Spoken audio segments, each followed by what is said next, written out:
Hi, this is Rob again. I'm coming at you with another recording, and what we're going to be doing right now is working through the CSS example that you will need to that you'll need to do for class, essentially. I'm recording these in early August, and so you may hear the drum line coming through my office window behind me. Hopefully it's not too distracting, and we'll check and see how the levels are here in a minute.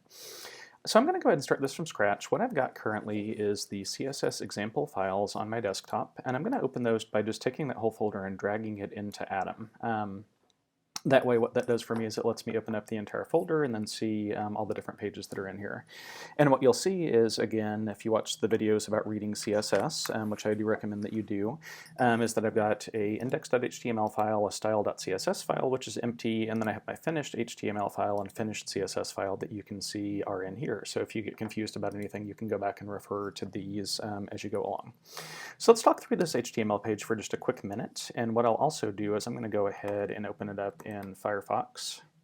Go ahead and pull that in here. And to open it in Firefox, I'm just going to go ahead and take the index.html file here from my desktop and just drop it into Firefox. And then I'll open up a new tab and I'll drop in the finished page so we can kind of look at them real quick and compare what they look like. So you can see with the basic page, it's centered in the browser because the browser does that by default, but we have the default styles, we have default styling here on our navigation. The caption here looks just the same as the paragraph text, and the footer here looks just the same as the rest of everything else that we have here. On the finished version, we have the menu set up like a mobile menu. We have it clickable all the way across. We have some new styles on the text itself. The footer looks different, the caption looks different, and then it also is still responsive when we move the screen back and forth, or change the size of the screen, move the browser window back and forth. But you see that it's centered in the browser and there's a little bit of margin on the sides of it. So let's talk through how we're going to achieve each of those things.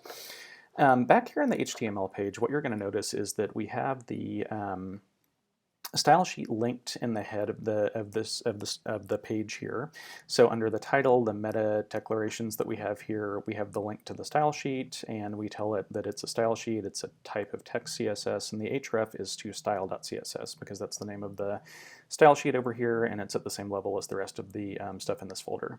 On the finished.html page, you're going to see that we have an href to finished.css, and that's because this is the whole CSS sheet that we've written. This is the one that we read through in the How to Read CSS video that we had earlier. So let's start doing a couple of things to start styling this page.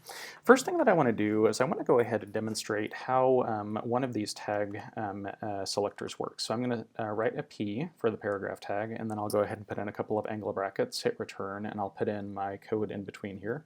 And I'm just going to change the color of the text to red. And when I do that, what I'll see is that the color option comes up. I get red, I put a semicolon at the end of it.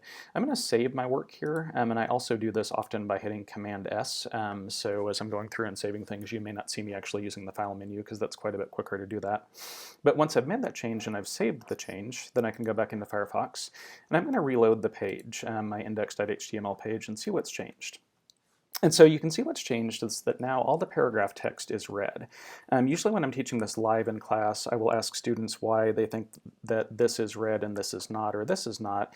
And the simple answer is that I've selected the paragraphs to change the color of. This is an H1 element. These are list items inside of an unordered list. So those don't get changed with my styling here. So that's pretty straightforward.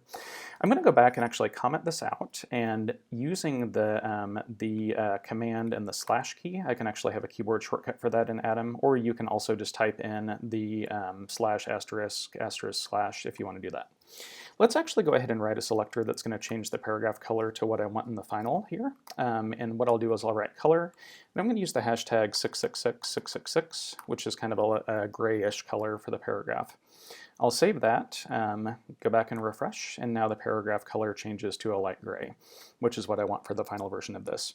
I should mention here, if I go back and if I comment this back in, so I hit Command and slash again to comment that back in and save and refresh the page, the paragraph text is still going to be gray, and that's because of the inheritance property in CSS. Items that I declare later in the style sheet, so down here, will override items that are declared earlier in the style sheet. And this comes in really handy later on in class when we start designing for sites that are responsive that will work in a variety of different windows, but it's just kind of a thing to keep in mind right now as we're messing with this.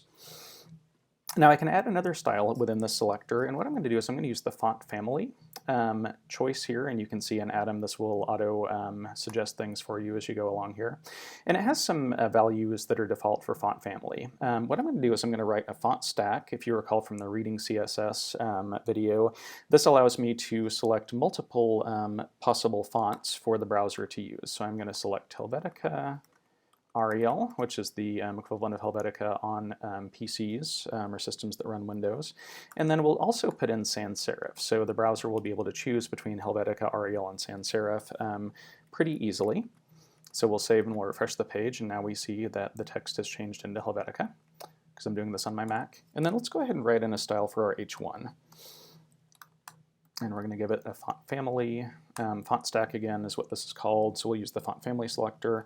And we're going to go with Georgia Times New Roman, and remember the comma has to go outside of those quote marks. This drives journalism students up a tree, and serif for the final selector. So now we've got our paragraph styled, our H1 styled. We'll go ahead and refresh this here, and our H1 is now in Georgia. And then let's go ahead and go back to, let's add a little bit of a background color for the body. I can select the body element just by typing in body here, and this will apply to anything that's within the body tags on the page. And I'm going to create a background color that's this hashtag here, which is #EB, B not D, E3CE. You can change this to whatever you want. It doesn't really matter. This is just the example that I've been using for quite a while, and it's kind of like a lightish gray background, a little bit greenish maybe. So you can see that that changes the background color for the entire thing. Let's do one more thing, and then we'll get into writing some more code in the next video, and that's that I want to demonstrate to you how inline styles, or internal styles rather, are going to work. Internal styles are going to be something that we will write inside of our index.html, and we'll use a style tag, and we'll write regular CSS syntax inside of that. So in the head section here, where I've got a little bit of space down here, I'm going to create a style tag, and again I went back over to my index.html here to do this. Write a style tag, I'll go down a couple of returns, and I'll close that style tag. Oops, I had a little... And we'll close that style tag here, and then within the style tag I can write in regular CSS syntax. So I'm going to select the body again, and I'm going to create a new background color for it, and I'm going to just say yellow. And when I do that and I save the page, let's refresh and see what happens over here in Firefox. And when I reload the page, all of a sudden the background color is yellow. So that's just demonstrating the CSS inheritance. The style that is that's internal to the page will override the style that's elsewhere on the page. I'm going to comment that out, so I just hit Command and / again and saved it. And then when we go back to Firefox and refresh, we have a color that's much more aesthetically pleasing to the eyes. So that's a good thing. Next thing we're going to do in the next video is to go ahead and create a container for the page, and then we'll get to styling the body text a little bit more. Be back in just a second.